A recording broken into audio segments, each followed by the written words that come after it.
بعض الآلام يا سادة لا تترجم، بعض الآلام لا تستطيع أن تعبر عنها ولا أن تترجمها بأي لغة. لو جلست 1000 عام حتى تترجم ما معنى الضيق الذي تشعر به لا تستطيع.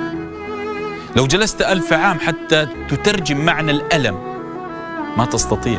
اعلموا أن كل تصرف من الناس هو عبارة عن ترجمة لواقعهم، كل ردة فعل هو عبارة عن حصيلة الضغوط التي مروا بيومهم. كل كلمة تخرج منهم جرحتك، اعلم أن 1000 خنجر من ورائهم جرحهم. كل إهمال تجده ممن تحب، اعلم أنه وضع على هامش الحياة ممن يحب. كل تصرف تشعر أن الذي أمامك لا يبالي بك، اعلم أنه يشعر أن العالم بأسره لا يبالي به.